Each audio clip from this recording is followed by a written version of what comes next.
Hey there, my name is Megan and welcome back to my channel. Today I'm going to be doing my summer book haul, which is the biggest book haul that I had this year. I have acquired a lot of books in the months of August and July, and I'm going to preface this by saying that every single one of these books that I got, except for one, is used. So I'm super excited to tell you guys what I got. When I was visiting my family down south, there is a bookstore, used bookstore that my mom goes to, and they have books as cheap as 50 cents. And I went there and I wasn't expecting to find anything because of quarantine and just people not really out shopping, and I found a lot of good stuff. And my cat is meowing. And then when I got home from vacation, we went to Second and Charles, which is the used bookstore here, and they were having a buy 5, get 5 free. So I found some good stuff there. And then my mom gave me a couple books when I was down visiting her to take home with me. So I'm going to start with my young adult, then I'm going to talk about my adult, and then finally the nonfiction Christian theology that I got. So I will put timestamps down below if you're interested in just skipping to those specific sections.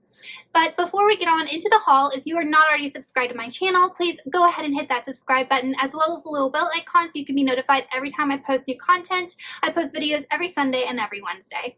The first set of books I'm going to be talking about are all YA sequels to series that I already own, and the first one is The Retribution of Mara Dyer by Michelle Hodkin. I have the first 2 books in this series and I still have not read it, and I know that it's like a YA mystery thriller, and it follows a girl, I believe, who wakes up in the hospital and either can't remember anything or has been accused of murdering her friends or something along those lines. But it's a YA, like I said, mystery thriller, and I've heard that it's very good and creepy, and it is a series that I wanted to get to for the longest time. It is one that I might pick up in the October season if it's got some sort of creepiness to it, but this is book 3, and I'm glad to finally have the completed series on my shelf so I can just binge it.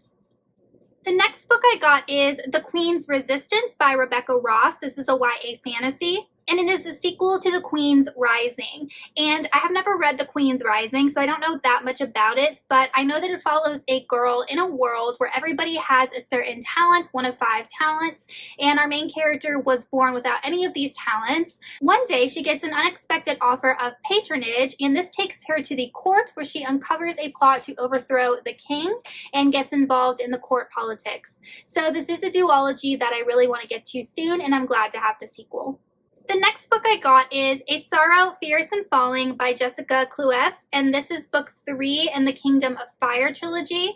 I originally heard about this series from Sam from Thoughts on Tomes. She says that it's underrated and she really likes it, and I really don't know the general synopsis of the series. All I know is that it is kind of like a fantasy / urban fantasy. It includes all of these different type of fantastical creatures that we don't get to see together in a book very often, and just based on her recommendation, I'm very excited to get to it because that's why I love BookTube. We get great recommendations from others, so hopefully the series lives up to the hype that she has given it. And the last YA sequel I got is The Infinite Sea by Rick Yancey, and yes, I already have this book, but the copy that I have has severe water damage because I dropped it in water one day, and like I said, Second and Charles, buy 5, get 5 free. I couldn't find like a 5th book I wanted, so I decided just to replace my destroyed copy of The Infinite Sea. Next, I picked up a YA duology, and that is Everless and Evermore, and both of these are by Sara Holland, and I think it's the Everless duology. This is a series that has piqued my interest for a long time. All I know is that in this world, people can take time from other people, and years are extracted through people's blood. So I just thought that it sounded like a really unique world and magic system, and it is a series that, like I said, has piqued my interest for the longest time, so I'm glad to finally have both books, and I can just binge them when I'm ready to read them. The next book I got, I was so excited to find, and that is There Will Come a Darkness by Katie Poole. This book has been said it has a similar vibe to that of Six of Crows. In this book, we follow a world that at one time had 7 prophets, and these prophets were a really big part of this world until one day they all disappeared, and there was a prophecy given that one prophet would rise up to unite all of these nations that were at war, and there are several characters that we follow that are kind of on this chaotic collision course and are part of this prophecy, which is where the Six of Crows reference comes in. We follow a cast of different characters, a prince, a leader, a killer, a gambler, and a dying girl as they all try to figure out what's going on with their broken kingdoms. Like I said, this is a book that I was really interested in reading, and I'm so happy to finally have a copy of. The next set of books I have are all YA standalones, at least I think they're standalones, and the first one is The Looking Glass Wars by Frank Better. This is an Alice in Wonderland retelling, and I love fairy tale retellings, so I was super excited to find this one. But in this world, we follow Alice, and she is the heir to the throne of Wonderland, and one day her evil Queen Red kills her parents and tries to kill Alice to take over the throne. Alice ends up fleeing to Victorian London and coming into contact with an author, aka Lewis Carroll, and he ends up getting all of the details wrong. So it just sounds like a really fun retelling, and I'm not sure if it's a series or a standalone. I thought it was a standalone, but it might be a series, and I think it's a lot of fun. I've heard a lot of good things about it, so I'm excited to finally have this. The next book I picked up is Nemesis by Anna Banks. This is a book that I had actually gotten from the library at one time and just didn't have a chance to read it. And when I saw it at the bookstore for $1, I just decided to go ahead and grab it. And Anna Banks wrote I think it's the Sirena or Siren trilogy about the mermaids. And I have never read that, but I'm familiar with the books, and her name is an author. In this world, we follow a princess named Zipporah, and she is the last forger in the kingdom, and I don't really know what a forger is. It sounds like it's someone who can make things out of metal or something like that, and her father ends up trying to weaponize her abilities and what she creates. So she flees to another kingdom in order to stop being exploited for her gifts. While in this neighboring kingdom, she befriends Prince Tariq, and the two of them form this bond, and when some bad things start happening within his kingdom, she tries to decide if it's her place to help or not. So this is a standalone fantasy, and I'm interested to see if Anna Banks is an author that I will enjoy because I may pick up some of her works, so I'm glad to have this as well. The next book I picked up is Superman Dawnbreaker by Matthew de la Pena, and this is one of the books in the DC Icon series. I'm not sure which one, and the only book I've read out of that is Batman Nightwalker by Marie Lu. I have not read the Wonder Woman one by Sarah J. Maas, and to be honest, I really did not like the Batman one at all, and I like Marie Lu as an author, but because each book in this series is written by a different author and it doesn't follow like the same plot line, I feel like I might like some books in the series and then others I might not. So just because I didn't like Batman doesn't mean that I won't like Superman or Wonder Woman. So Superman is one of my husband's favorite superheroes, so we actually got this for him, and it's a signed copy also. So let's see. It's nice to have a signed copy, and I'm interested to see if I like this, because if I do, I will continue reading the rest of the series. The next book I picked up is Four Dead Queens by Astrid Schultz. I have wanted to read this book for the longest time, and I was so excited when I found it at the used bookstore. I immediately grabbed it. In this book, we follow a girl named Carolee, and Carolee is a thief, and she is just always on the run from the authorities. And then we follow Varin, and Varin is like an upstanding citizen from one of the most prestigious regions of this kingdom. And one day their paths inadvertently collide, and they have to team up to work together to figure out what has been going on with the murder of this region's queens. So I originally thought that this book was going to be following the different queens, so I was surprised when I read the synopsis and found that it's kind of like a murder mystery investigation kind of thing. So very excited to get to this. And the last books of my YA books, I am so excited that I found this because I have been flirting with the idea of buying it, and that is The Guinevere Deception by Kiersten White. So while I'm excited to have this book, I'm a little bit nervous because I have only tried to read one Kiersten White book, and that was Slayer, and I grew up watching Buffy the Vampire Slayer. It was one of my favorite TV shows when I was like a preteen teen, and I DNF'd it. I really didn't like it. It read like fan fiction, but I know that she's got so many good popular series out there that I feel like maybe that just wasn't the right book. So I went ahead and picked up The Guinevere Deception, and I'm excited to see if Kiersten White is an author that I will really connect with in this book and will be able to pick up her other series. But this follows Guinevere, and it's a Arthurian retelling, but I believe in this book Guinevere is a changeling or a shapeshifter, and she ends up having to protect Camelot from evil forces. So A, this is a gorgeous cover, and B, I love Arthurian retellings. They're one of my favorites. So this is definitely the book that I am most excited for out of the YA books that I picked up this summer. Now on to my adult books, and I'm going to talk about the 2 adult thrillers that I picked up. If you don't know, I have just started reading thrillers and I have fallen in love with them. So the first one I got is The Woman in Cabin 10 by Ruth Ware, and this book follows a woman who's on a cruise ship, I believe, and one day she hears about or witnesses a woman or a passenger jumping overboard to their death, and the weird thing is that all of the passengers on the ship are accounted for.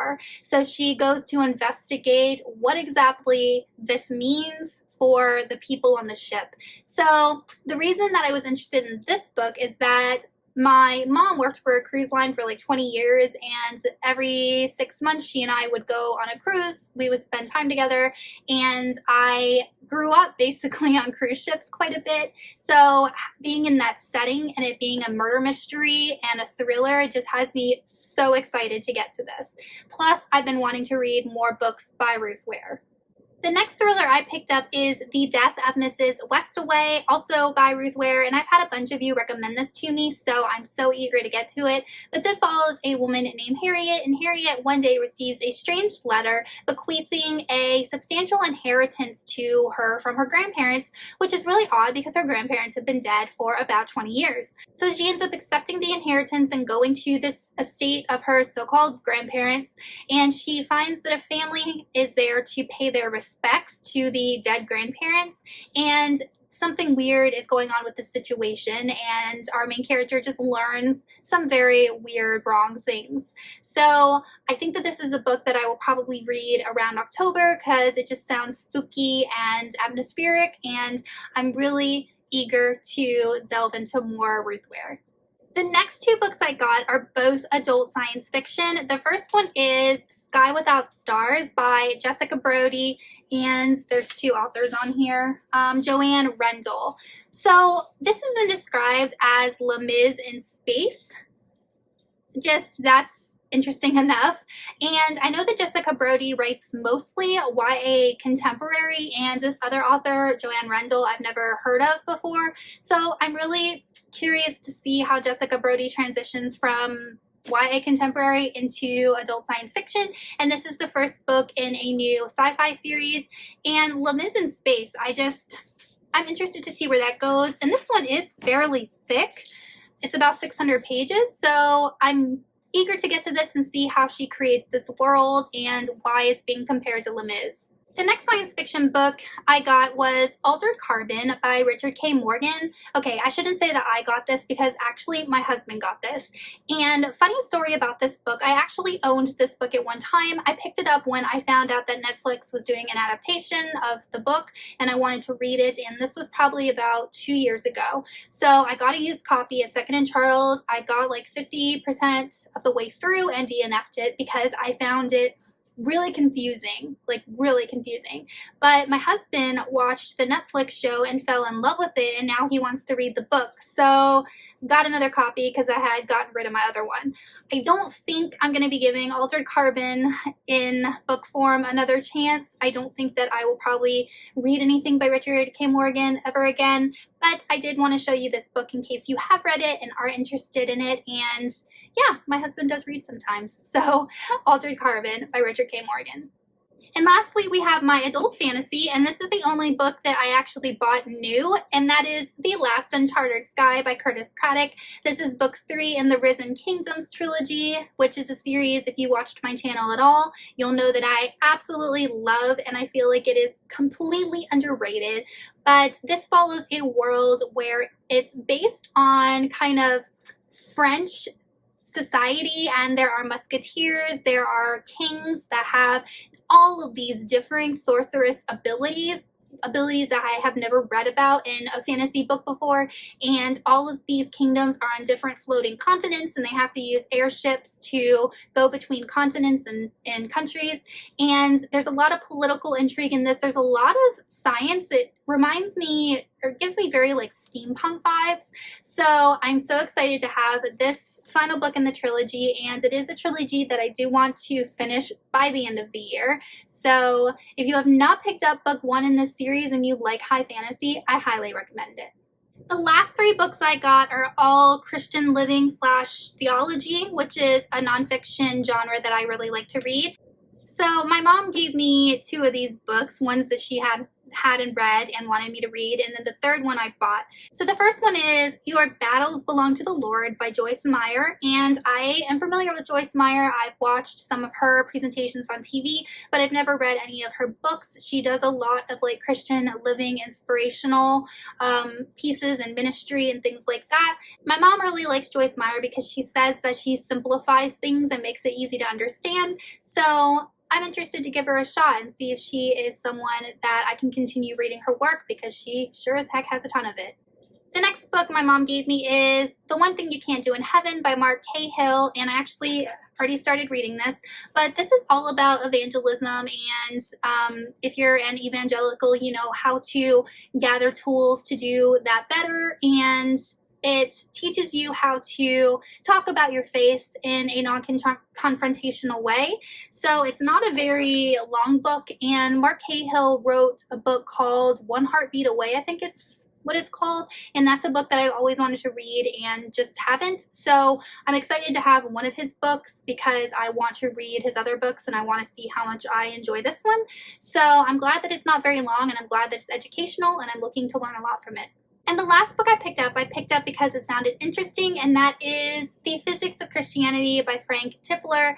This is a book that analyzes and researches the relationship between science and religion, which I feel like is a big talking point in our world and has always been. And I love science, and I'm a Christian, so I'm just very interested to see how this author approaches such a cool subject. Alright, you guys, so that is it for my summer book haul. Also my biggest book haul of the year, because I think that's 20 books.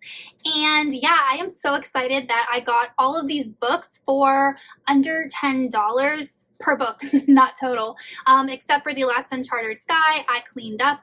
So let me know in the comments if you've read any of these books and what you thought of them, or which ones you're most excited for, and I will see you guys soon in another video.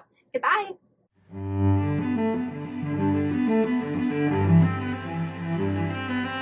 Thank you.